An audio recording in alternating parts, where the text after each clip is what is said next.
This perhaps is how she would like to be remembered, at her most poised and beautiful, for one brief decade in the middle of the last century. In that innocent age, as she grew into maturity, she emerged from the royal shadow of her sister, the Queen, as that impossible thing, a real fairy tale princess, which left her, of course, an unreal person.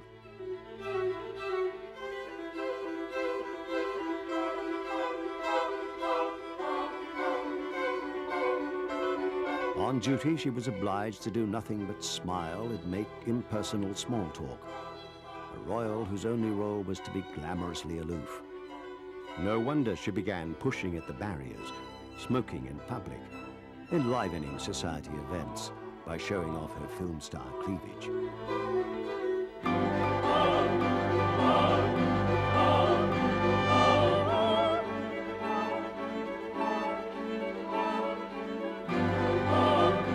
Everywhere she went, she was adored, as a real princess should be.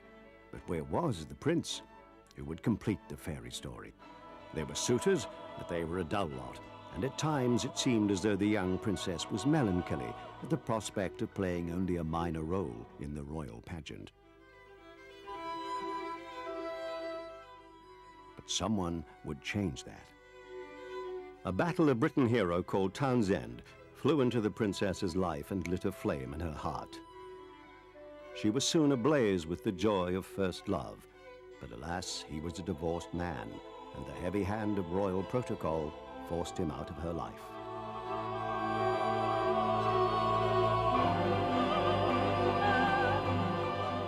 The princess had found that her royal power was an illusion. It could not grant her happiness or guarantee her love. And yet, just a few years later, she would fall in love again. This time with a handsome society photographer called Tony. And one May morning, she set out to reclaim her destiny as the princess who would live happily ever after. But as we know, she did not.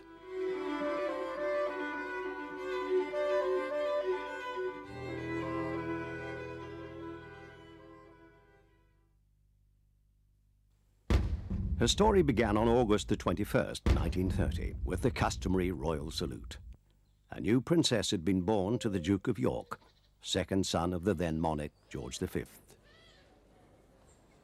She was the Duke's second daughter, and they called her Margaret Rose. She had been born into the most famous family in the world and one of the richest, the last flourishing monarchy in Europe.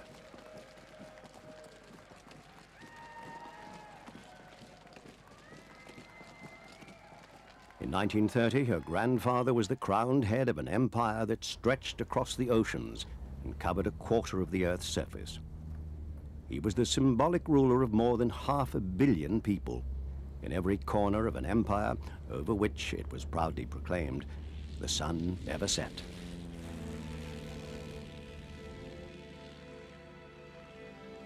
But it was an empire already tottering at its center. The Great Depression had brought misery to British streets and left 2 million without jobs. Across the Channel, the old enemy Germany was beginning to make ominous, warlike noises under its strutting new dictator. George V, who'd been hastily obliged to change his family's German name of Saxe-Coburg-Gotha to Windsor, now presented himself successfully as the archetypal Englishman. It was in the long shadow of his father's, and indeed his older brother's, glory that the Duke of York played his relatively modest part, resigned to the clamorous attention of the masses.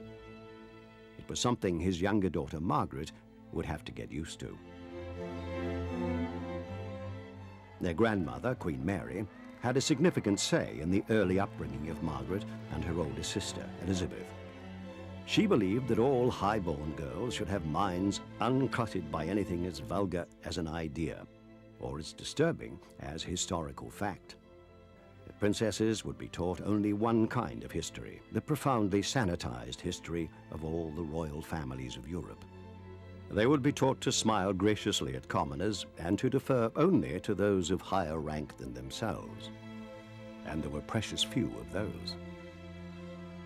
The ultimate deference, of course, was accorded Grandpa, and Margaret would be as awestruck as any other child by that great moment in 1935 when the whole nation celebrated the 25th anniversary of his reign. I have been greatly touched by all the greetings which have come to me today from my dominions and colonies, from India and from this home country. My heart goes out to all who may be listening to me now, wherever you may be, here at home, in town or village, or in some far-off corner of the empire. From my heart, I thank my beloved people. That day, the show of family solidarity concealed a bitter quarrel between the king and his son and heir, the Prince of Wales, known to Margaret as Uncle David. The prince was madly in love with an American divorcee called Wallace Simpson, and whom, horror of horrors, he was bent on marrying. A year later, George V died, and the new king came to the throne with that scandalous woman still in tow. Margaret, just turned 6, had no way of knowing it, but her life was about to change forever.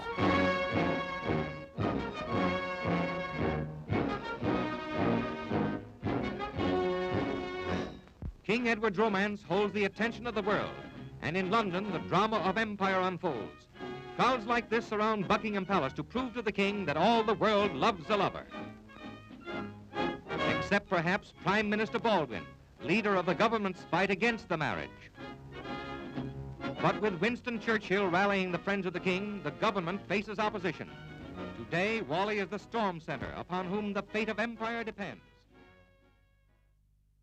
A few hours ago, I discharged my last duty as king and emperor.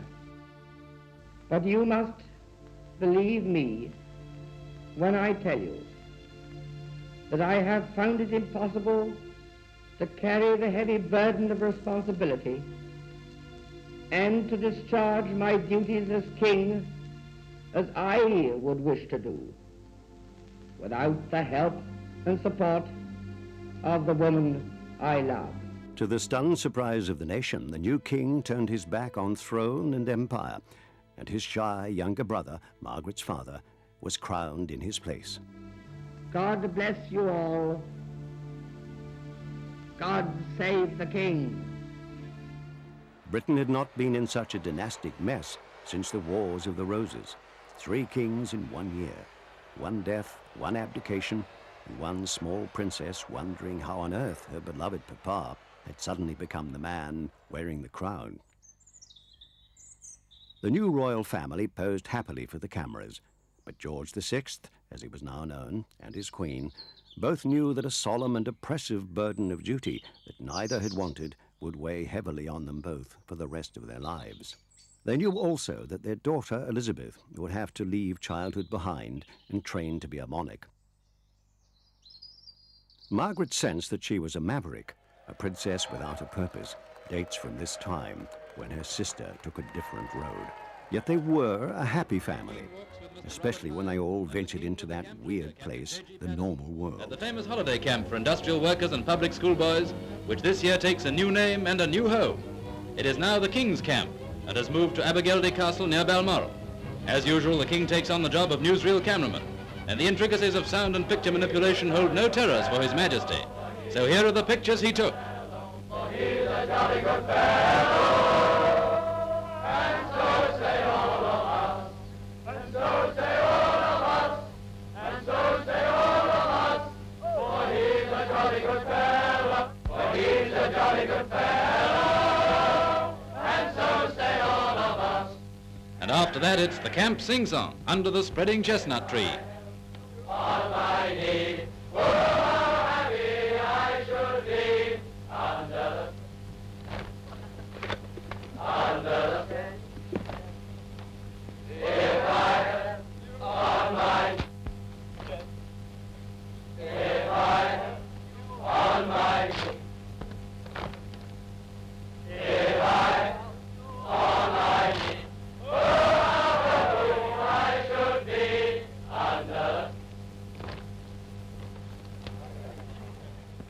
a dark cloud was hovering over this ordinary world and was about to burst.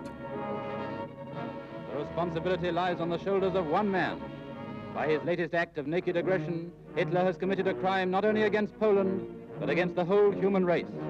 Against the mothers and children leaving the cities of Britain under the great evacuation scheme with a smoothness and speed that avoids a single accident or delay. As they start out on what to them is the great adventure, already German troops, guns and planes have crossed the Polish border to kill and to destroy. At first, the war hardly touched the lives of the royals. When they holidayed in Scotland, it must have seemed a world away. Then the situation in Europe changed with dramatic suddenness. Belgium, Denmark, and Holland tumbled like skittles to the German invaders. The royal families of those countries, fearing that they'd be shot or turned into Nazi pawns, sent their children abroad to safety. In England, the Queen was adamant. Her children couldn't go without her, and she wouldn't leave the king. So in May 1940, the two princesses moved to Windsor Castle, just outside London. And they stayed there until the war was over. Thousands of you in this country have had to leave your homes and be separated from your fathers and mothers. My sister, Margaret Rose, and I feel so much for you, as we know from experience what it means to be away from those we love most of all. All of us children who are still at home think continually of our friends and relations who have gone overseas to find a wartime home and a kindly welcome in Canada, Australia, New Zealand, South Africa, and the United States of America. My sister and I feel we know quite a lot about these countries. Our father and mother have so often talked to us of their visits to different parts of the world. So it is not difficult for us to picture the sort of life you are all leading. My sister is by my side, and we are both going to say good night to you. Come on, Margaret. Good night, children. Good night, and good luck to you all.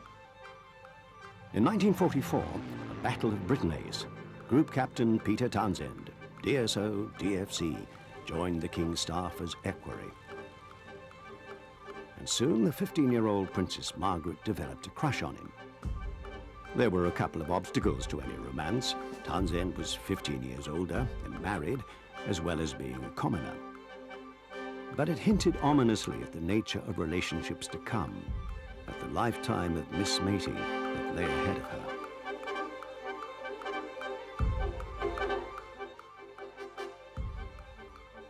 At 16, she made her first public appearance on her own. It went well, and her confidence soared. That new poise may have been strengthened by intelligence from the palace grapevine that Townsend, despite the age difference, was as infatuated as she was. I assure you that it is always a great joy to me to come to Scotland, the land of my birth. To you, my Lord Provost, and to all the citizens of this great city, I would say thank you from my heart.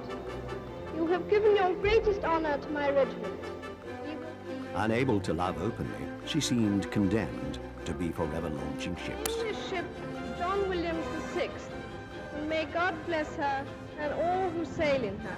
I name this ship Mary. Princess Margaret sends her down the slipway to the brown waters of the Clyde. Royally launched, the Velutina glides down the slipway.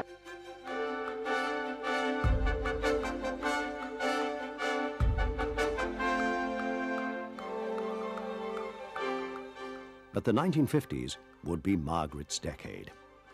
With one bound, it seemed, she went from pretty teenager to devastating beauty. She was bursting with a sensual ripeness, all the more attractive because it was tantalizingly out of reach, like the fruit at the top of the tree.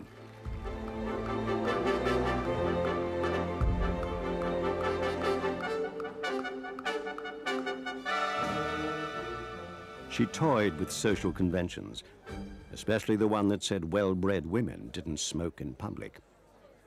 Her vague education had included singing and piano lessons, and as a teenager she'd indulged fantasies of being a performer. She loved popular music and loved mixing with the exotic showbiz set.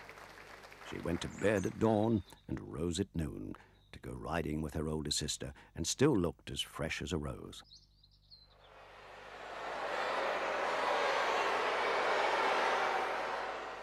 Wherever she went, she was admired and applauded. Even her closest friends were obliged to call her Mom.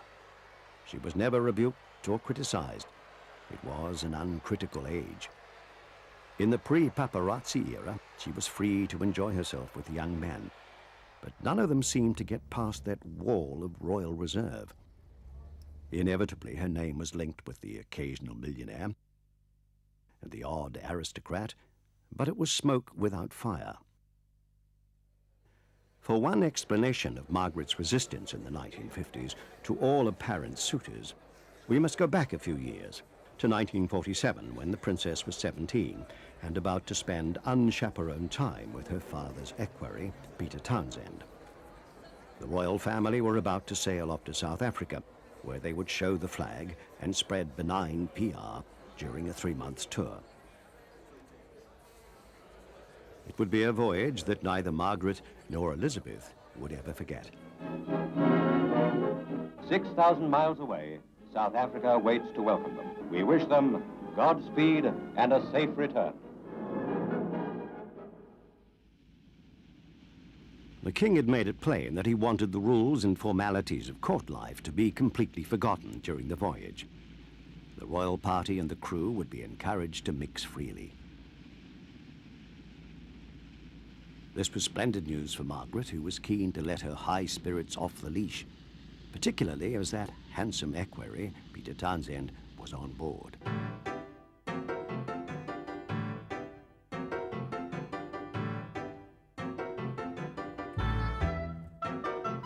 Elizabeth confessed to Margaret and her parents that she was in love with a Greek sailor, a certain Prince Philip, and that they were unofficially engaged.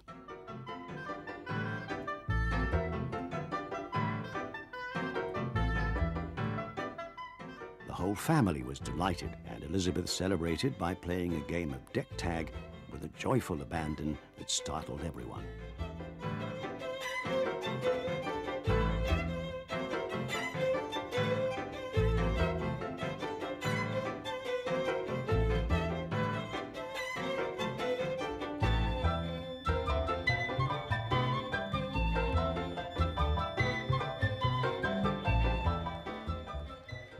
When the ship reached the equator, there was the traditional slapstick of the crossing the line ceremony. And Peter Townsend was given a ducking, which may have been a portent of what fate had in store.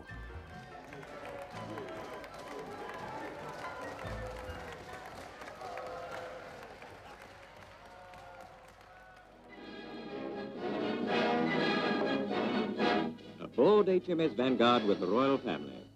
Sunshine, good food, everything that goes to make the perfect holiday. But to the British Crown, it is a duty of the greatest significance. Ashore, Townsend had eyes only for Margaret. It was common knowledge in the royal party that his marriage had collapsed, and it became common gossip that Margaret's adolescent crush had ripened into something rather more alarming. The king, who was extremely fond of Townsend, did not notice, or pretended not to. The modest equerry was a picture of dignity in public, but there were those who thought him guilty of royal cradle-snatching. In the final days of the tour, rumors of a secret romance floated in the air, but the lovers would somehow keep their love secret for the next few years.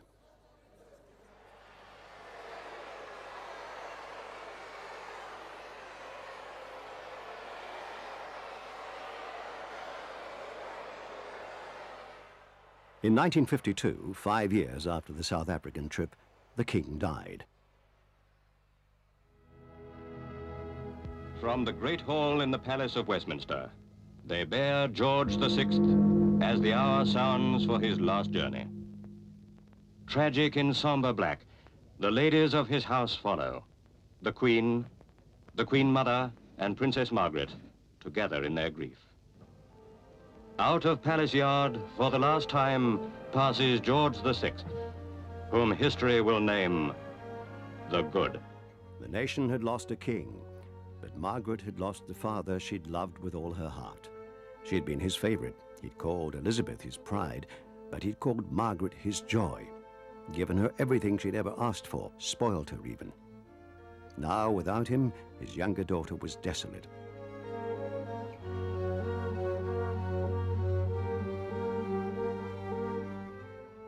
In her grief, Margaret would lean on the one man who could fill the void in her life. She followed him everywhere, even to the racecourse where, as a keen amateur jockey, Townsend was often seen these days. He'd divorced his wife and was now free to marry. But oh, what a royal can of worms that would open. In 1952, the very thought of a royal princess marrying a divorced man would shatter the chandeliers in every gentleman's club in England, not to mention the church's objections.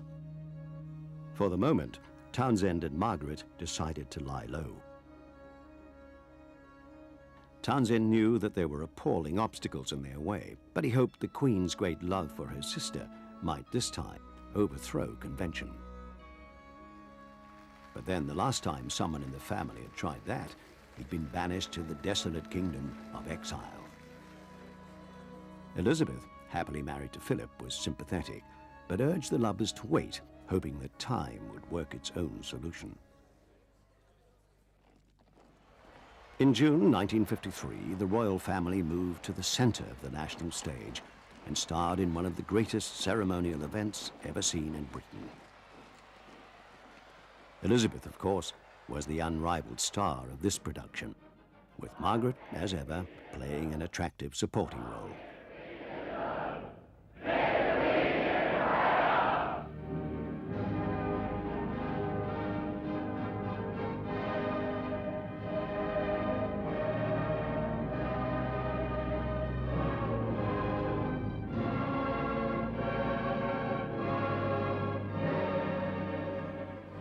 The coronation, televised and shown round the world, raised the monarchy to its highest ever level of popularity.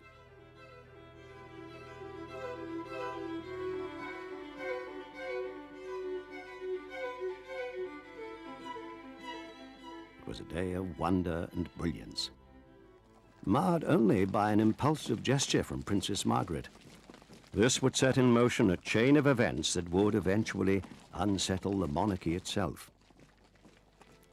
On the way out of the Abbey, Margaret, who'd agreed not to see Townsend during this period of assessment, suddenly spotted him in the background. In front of the world's press, spurning all protocol, she rushed over and engaged him in animated conversation. Shortly afterwards, the British Sunday paper The People reported that Margaret's rumored romance with Peter Townsend had now been publicly affirmed. The paper declared it was unthinkable that the princess should contemplate marriage to a man who'd been through the divorce courts.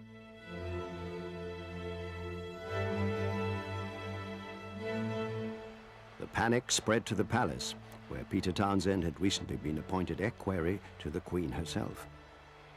The Queen's advisors counseled her to snuff out dangerous gossip at once by sending Townsend out of the country. The Queen reluctantly agreed, but insisted that Townsend's departure be delayed until Margaret herself was abroad on royal duty. The plan was for Townsend to be sent to a diplomat's post in Brussels for 2 years, while Margaret would accompany the Queen Mother on a tour of a Commonwealth country that was then known as Rhodesia. And soon, mother and daughter were being swept through the country on a punishing schedule. 54 appointments in just 16 days. There was only one rest day scheduled, and it would be taken at the Leopard Rock Hotel in the Umtali Mountains. It was here that the Queen Mother broke the news to Margaret that when she returned home in a few days' time, Townsend would no longer be there. Next morning, the Queen Mother emerged alone. Margaret had refused to leave her room and would stay there for 4 days, nursing her wound and reflecting on the bitter irony of being a princess with less freedom than any commoner to choose the man she loved.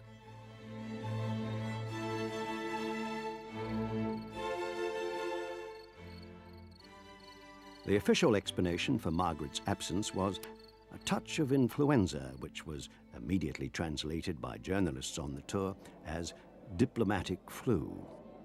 Certainly when she returned home a few days later, it was plain that the princess was still suffering. But from what? The news that her lover had been spirited away was now general knowledge, and already there was evidence of wide and deep popular support for a princess who in the public's perception had been shabbily treated by a stuffy and heartless establishment that was hopelessly out of touch. A poll conducted by the leading tabloid of the day showed overwhelming support for Margaret's right to marry Townsend.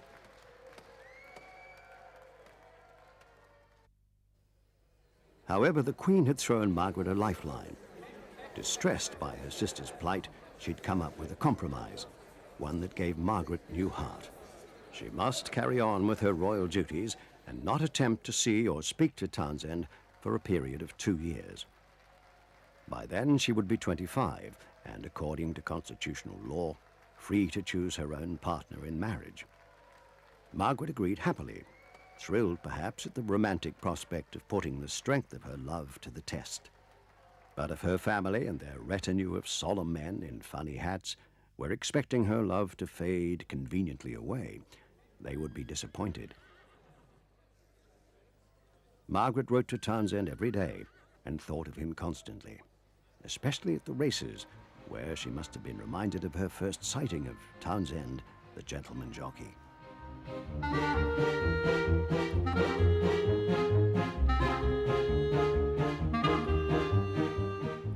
As decision day for the lovers grew nearer, Margaret set out on a tour of the West Indies. It was 1955, and she'd never looked happier. Someone at the palace had warned her not to dance with any black persons, advice she cheerfully ignored. She fell in love with the whole culture. An example of how well-travelled I am becoming is that when people now talk to me of Scarborough, my mind turns less naturally to the North Riding than to Tobago.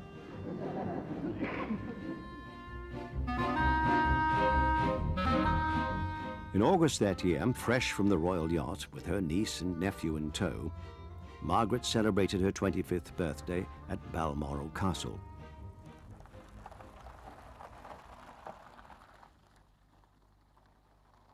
And the world held its breath, waiting for an announcement.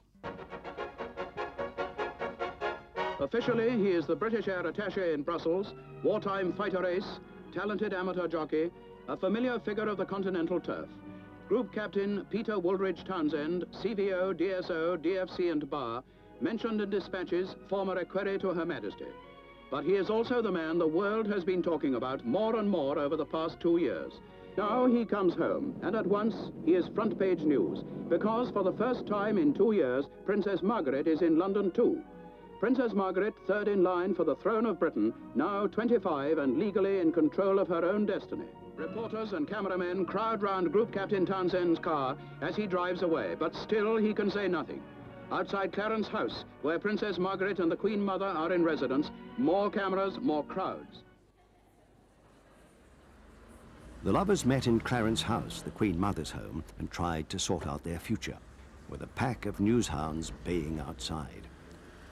The term paparazzi for celebrity hunting photographers had just been coined, and Peter Townsend was a juicy target.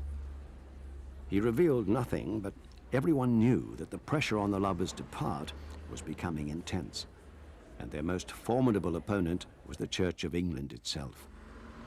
As in the case a generation earlier of Margaret's Uncle David and Wallace, the Church would not allow a divorced person near the throne. Eventually, the government had to be called in to solve what was fast becoming a constitutional crisis. Cabinet worried at the problem for several days and came up with a harsh solution. If the princess insisted on marrying Townsend, then she would have to give up everything she'd been born to. Her title, her rank, her privileges, and her income. And farewell to pomp and splendor, she'd have to live in exile as plain Mrs. Townsend. All this was spelled out to Margaret by her sister the Queen at a family conference at Windsor. Margaret must have felt that the decision she was being asked to make was cruelly loaded. A choice between giving up everything she'd ever known and living in exile as a housewife on a diplomat's wage. She was given time to think it over, and she took it, going about her royal rounds with a slightly bowed, beaten look. Then, after agonizing for several weeks, she made her choice. She and Townsend made a joint statement, carefully couched to suggest that it was the call of duty rather than palace pressure and the prospect of genteel poverty that had won the day.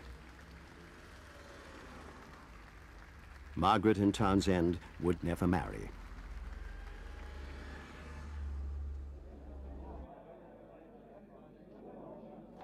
The whole affair now seems bewildering. What a difference a generation would make, with Princess Anne divorced and later marrying her equerry, and the heir to the throne, Prince Charles, and his brother Andrew, both divorced.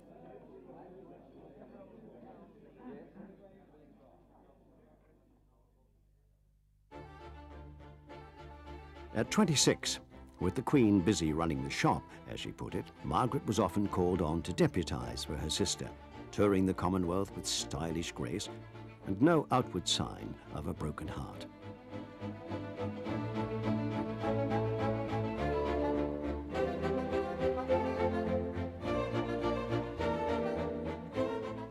She was, of course, now famously available, and young men with honking voices lined up to escort and even court her.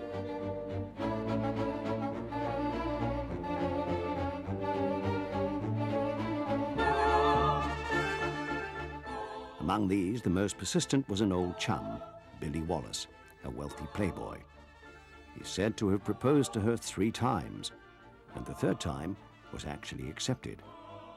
But alas, the engagement was suddenly broken off when Margaret discovered that Wallace had cheated on her with another woman. But as she would demonstrate throughout her life, she was never one to hold a grudge, and some years later, she'd be a smiling presence at Billy Wallace's wedding. The contrast between the gilded opulence of her public life and the barren emptiness of her personal life seems to have made a damaging mark on Margaret's personality. She lived now in Clarence House with her mother and enjoyed what passed in her set for the good life. It was around this time, the late 50s, that her reputation for being fun-loving and generous went into decline. A royal princess's grand manner could turn into haughtiness. She would demand the impossible and fume when it was not provided. Townsend turned up again. The Queen herself issued a statement to calm everybody down, saying that the man was just passing through, which he was. As Margaret approached 30, that serene smile was back in place. She was happy again. A new man had entered her life.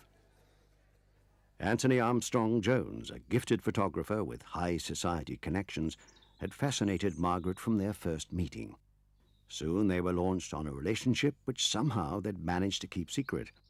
Armstrong Jones came from a mildly bohemian world of theatre and fashion, a world that Margaret had always wanted to belong to.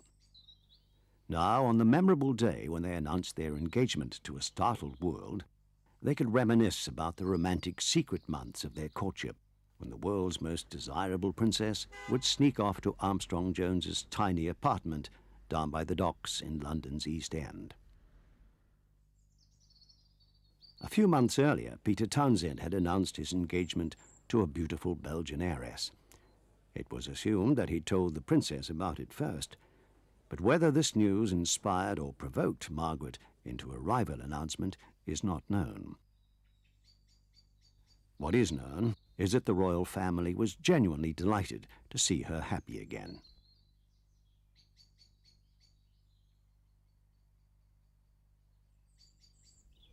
The engagement delighted the whole country. There was an almost palpable feeling in the air that the princess, who only a few years ago had been robbed of her happiness by outdated custom, was now getting her due. And there was general approval of her choice of partner. How typical of Margaret, it was said, that she should turn her nose up at an array of foreign princes and choose a charming and clever commoner instead.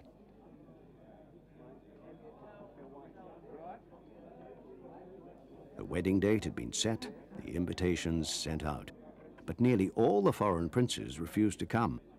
They were indignant at being upstaged by a man called Jones, who actually worked for a living.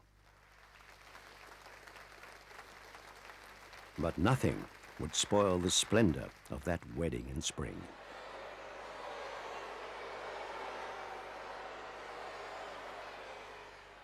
It would be a wedding that would set the tone for the 1960s, a mixture of traditional and modern. The first royal wedding to be televised, the first to be filmed in color. Now, here at the steps of the altar, the bridegroom awaits her. A young man, calm and dignified in the midst of this happy ordeal.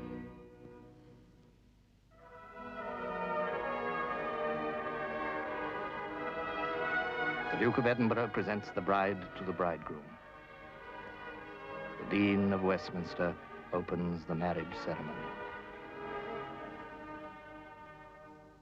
Margaret Rose, wilt thou have this man to thy wedded husband, to live together after God's ordinance in the holy estate of matrimony? Wilt thou obey him and serve him, love, honor, and keep him in sickness and in health, and forsaking all other, keep thee only unto him, so long as ye both shall live? They emerge now as man and wife. Mr. Armstrong Jones and Her Royal Highness, the Princess Margaret, Mrs. Armstrong Jones. This is their day.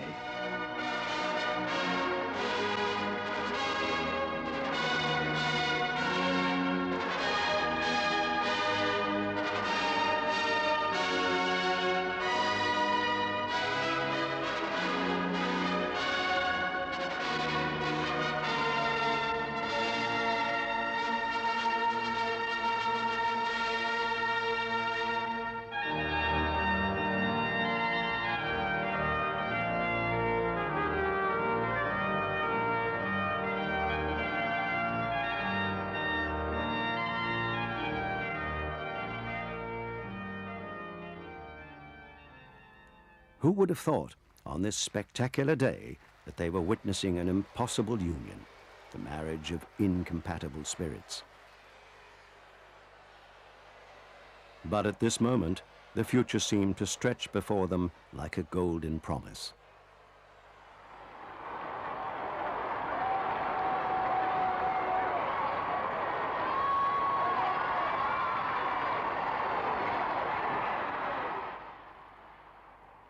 The bridegroom was now an official member of a world he would grow to hate.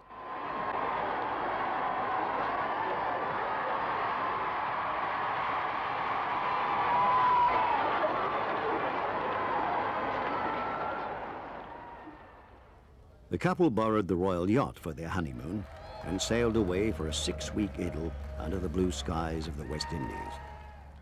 It was on honeymoon that Margaret first visited the tiny island of Mustique, with its palm-fringed delights, which had recently been bought by an old friend of hers called Colin Tennant. Tennant gave the couple a plot of land as a wedding present, and for the next several decades, Margaret would use the island as her personal retreat, a place to let her royal hair down. But her affection for this small paradise was not shared by her husband. He hated lying about on beaches and never visited the island again. Those incompatible spirits had already surfaced. It wasn't long before Margaret's popular sheen began to rub off. She was criticized in Parliament and the press for neglecting her royal duties and for spending too much. There was trouble over her new home. She protested it was too small, a mere doll's house. After all, it had only 10 reception rooms, and pestered the Queen until she and her husband were installed in an entire wing of Kensington Palace. Later, there was the problem of what to do with Tony, as Armstrong-Jones was widely known. He'd been obliged to give up his career as a society photographer, and he was finding the transition to consort, the man who's always 3 steps behind the royal skirts, painful and frustrating. On those ceremonial occasions when the royal family went swanning through crowds of staring socialites, he could invariably be seen in the background, a picture of misery. Rescue was at hand. Tony went back to work as a press photographer for the Sunday Times, to a clamor of complaints from rival newspapers. But the excellence of his work would silence criticism, and even put his wife momentarily in his shadow. There was another problem, his title. What do you call a journalist who's married to royalty? But when it was announced that Margaret was pregnant, the palace decided to give him an earldom, and henceforth he would be Lord Snowdon. Princess Margaret was at Clarence House. Preparations had been made there for the birth of her baby, and from early morning, pressmen were expectantly on hand. It was generally thought that the royal birth was imminent. Lenses were directed upon the window of the room where the princess lay. The birth of their first child, David, meant that the couple were big news again, although there was some tut-tutting when Margaret dived straight back into the social whirl. They loved the 60s scene, following rather than setting trends, and they looked more relaxed, more in tune with themselves whenever they ventured into the respectable fringes of swinging London.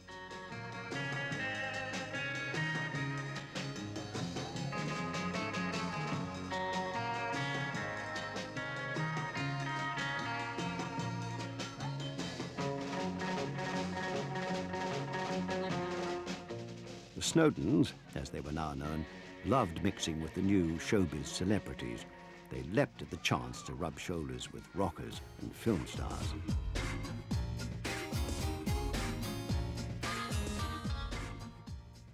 In May 1964, Margaret and Tony introduced their second baby, a daughter called Sarah, to the waiting press. It was the standard happy occasion with proud parents and beaming smiles all-round moment. But experienced observers noticed that the body language between the couple was all wrong and sensed that there was trouble in the marriage. They were right.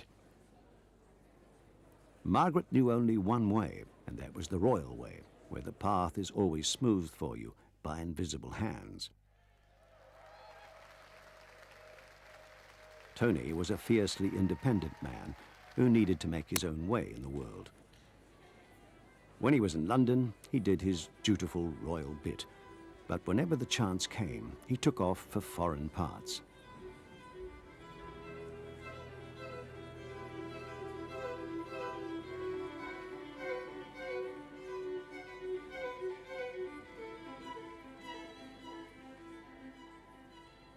During these frequent trips abroad, he never wrote to his wife and seldom phoned. Margaret, accustomed to constant attention and admiration from men, found herself alone in her palace and scorned. It was inevitable that she would look elsewhere for excitement and love, and she found it. In 1966, she began an affair with Robin Douglas Hume, nephew of the former Prime Minister, Sir Alec Douglas Hume. But it came to an abrupt end when Tony found out about it. Rather than risk divorce, she sent a letter to her lover saying she would attempt a reconciliation with her husband. 18 months later, Douglas Hume, who had a history of depression, would commit suicide. She continued to mix with unsuitable men, but not all were as indiscreet as the comedian and film star Peter Sellers. A notoriously unreliable witness to his own love life, Sellers confessed to being infatuated with Margaret, but his story of an alleged affair with her changed with every telling, and she soon banished him from her company. Pressmen wait for Lord Snowdon to appear to answer their questions. His private life has been the subject of rumors throughout the American press recently, and on his arrival from Japan, where he has been on a photographic assignment for his paper, he was besieged by batteries of probing newsmen. Lord Snowdon displayed admirable self-control as he explained there was no truth in speculations about his personal affairs. It was Tony's turn to be besieged by gossip, but he'd learned one thing from his royal in-laws: how to be cool under fire. Still, by 1970, there wasn't a journalist alive who didn't know that the Snowdons were barely speaking to one another. Margaret knew from her own sources that her husband had mistresses.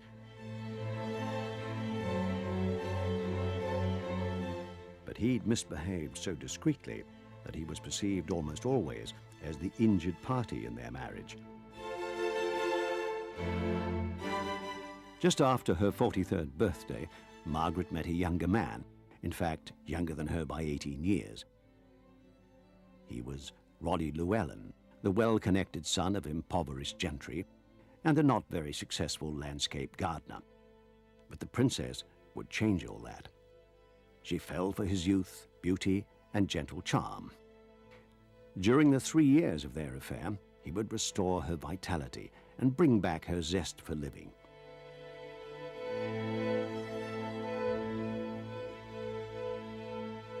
But then the princess, who was still married to Lord Snowdon, threw caution to the wild wind and bore her new love off to her hideaway on Mustique.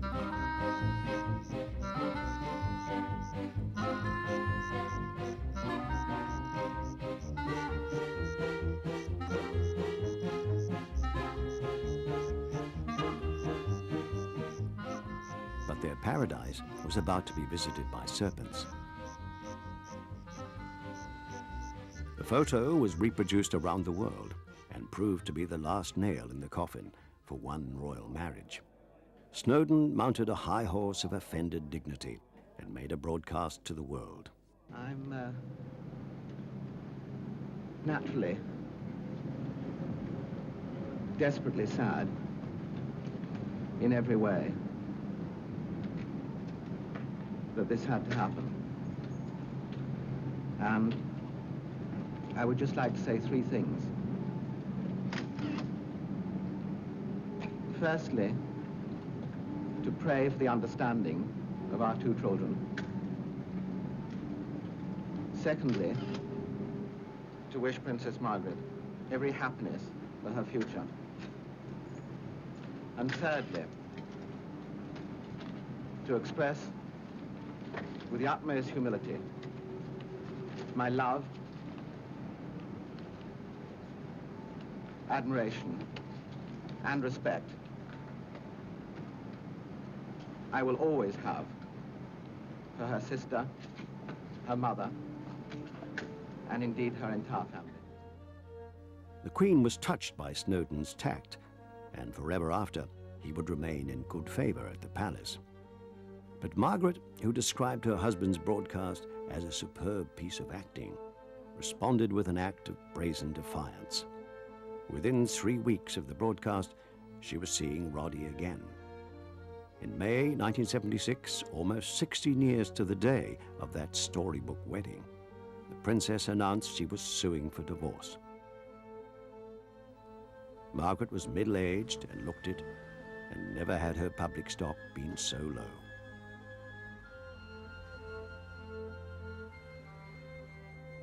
Margaret had just turned 50 when Roddy announced that he'd fallen in love with another younger woman whom he planned to marry. It came as no surprise.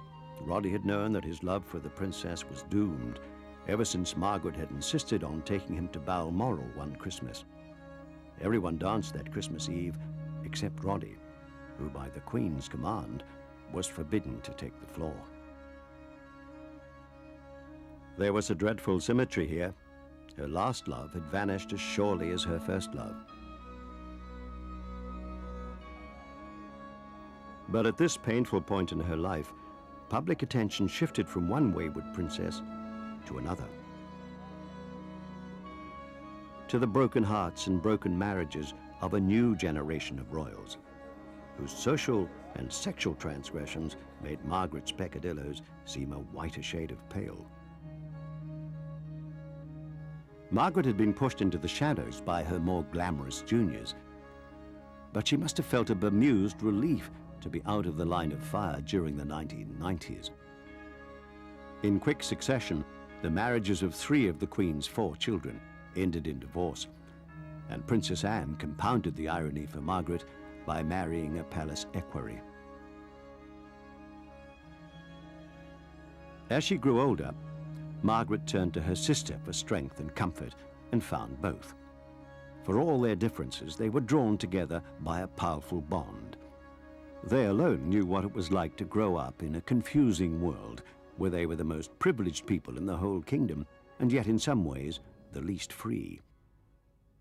It was a world where the mystique that went with merely being royal had for much of their lives protected them. That world had gone forever for 2 sisters who still called one another Lilibet and Margot. And their last link with that world was that indomitable woman, their mother.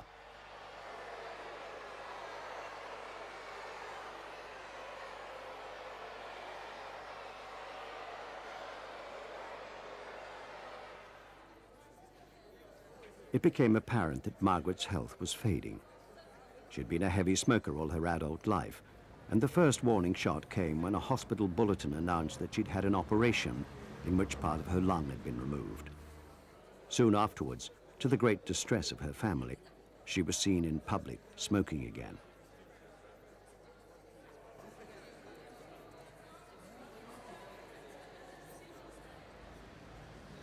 Then 3 times in fairly quick succession, she was in hospital after suffering strokes. And the strokes, doctors said, had been brought on by a lifetime smoking. When eventually she became too frail to walk, everyone who knew her was aware that her fire was almost burned out. Yet as Princess Margaret looked back on her life, she could take pride in the way her children, David and Sarah, had turned out. With both leading settled lives out of the public eye and free from scandal.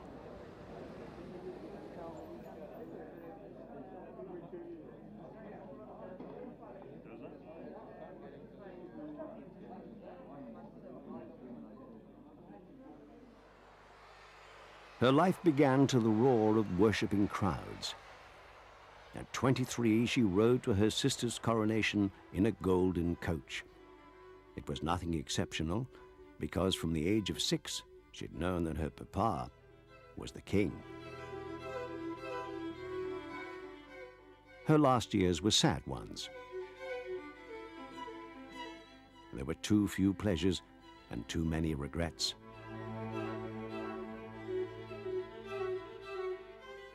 Too many memories of lost love.